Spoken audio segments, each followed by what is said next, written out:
కళ్ళు వెళ్ళిన చోటకల్లా మనస్సు వెళ్ళకూడదంటారు. పక్కింటి ఆవిడ ఏదో నెక్లెస్ చేయించుకుందని నాకు కూడా కావాలని చెప్పి భర్తని పీక తినేస్తూ ఉంటే ఏ నెల వచ్చింది ఆ నెల అయిపోతుంది నేనేం చేయను అంటూ ఆయన మనకు చెప్పినా గాని మనం వినకుండా ఆయన మనం రుబ్బు రోట్లో వేసి రుబ్బిస్తూ ఉంటే ఆయన మనకి బాధపడలేక రోకల పోట్లు మనకు పొడిసిస్తూ ఉంటే ఇంట్లోని బాధే ఎదురో వాళ్ళ చేత తిట్లు కాస్తూ ఉంటే దీనికి అంతటికీ మూల కారణం ఏమిటి? ఇంద్రియ నిగ్రహణ. ఇంద్రియ నిగ్రహణ అంటే ఇంద్రుడో చంద్రుడో కాదండి. అంటే పంచ కర్మేంద్రియాలు, పంచ జ్ఞానేంద్రియాలు, మనస్సు కలిపితే ఇంద్రియాలు అంటారు. వాటిని అదుపులో పెట్టుకోగలిగితే ఈ బాధలన్నీ ఉండవంటారు జ్ఞానులు. అవి తెలుసుకోవాలంటే యజ్ఞాలు యాగాలు చేయాల అవసరం లేదండి. పంచ కర్మేంద్రియాలు, పంచ జ్ఞానేంద్రియాలు అంటే జ్ఞానముని పొందేది అంటే ఏమిటి? మనకి కళ్ళు, ముక్కు, చెవి, నాలుక, చర్మము ఇవన్నీ జ్ఞానేంద్రియాలు అంటారు. అంటే కంటితో చూసే కదా ఏ విధంగా నేర్చుకోగలుగుతాము, తెలుసుకోగలుగుతాము, ఇది మంచి ఇది చెడు అని.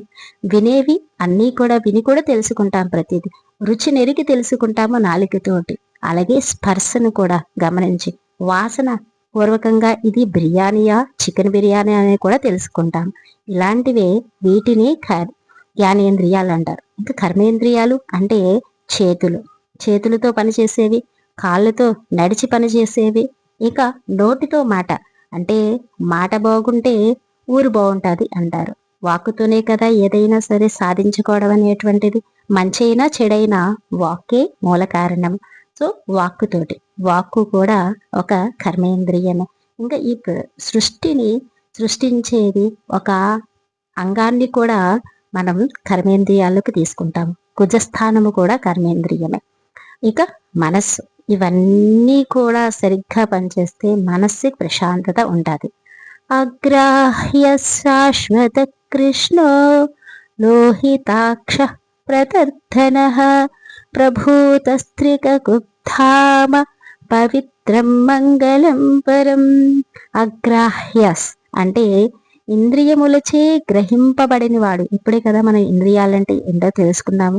అంటే ఈ ఇంద్రియాలన్నిటినీ కూడా తన అదుపులో పెట్టుకున్నవాడు ఎవడు? ఆ పరమాత్ముడు. అలాంటి వాడు అని చెప్తున్నాము. శాశ్వత ప్రభు అంటే భూత భవిష్యత్ వర్తమాన ఎందు కూడా ఆయన నిత్యము ఉండేవాడు. మనమో ఈ రోజుండి రేపు చనిపోయేవారిమే. కృష్ణ అంటే సచ్చిదానంద స్వరూపుడు, ఆయన నిత్యము సత్యము. లోహితాక్ష అంటే ఎర్రని నేత్రమును కలవాడు ఆ పరమాత్ముడు. ధనః అంటే ప్రళయ సమయమున విశేషముగా ప్రాణులన్నిటినీ తనలోని కలుపుకునేవాడే ఆ మహానుభావుడు. ప్రభూత పరిపూర్ణుడు, శాశ్వతుడు. త్రికకుబ్ధామ అంటే ఊర్ధ్వ మధ్య అథో భాగములందు చక్కగా వ్యాపించి ఉన్నవాడు. అంటే మధ్యలోకం అంటే మానవులు ఉండేది, ఊర్ధ్వలోకం అంటే మనకంటా పైన ఉండే ఆ స్వర్గలోకములు, ఇతరత్ర లోకాలు అన్నీ. అధోలోకములంటే కింద లోకాలు. ఓకే, ఇవన్నీ కూడా ఈ మూడు లోకాల్లో కూడా వ్యాపించి ఉన్నవాడు ఆ భగవానుడు. పవిత్రం అంటే పరమ పావన స్వరూపుడు.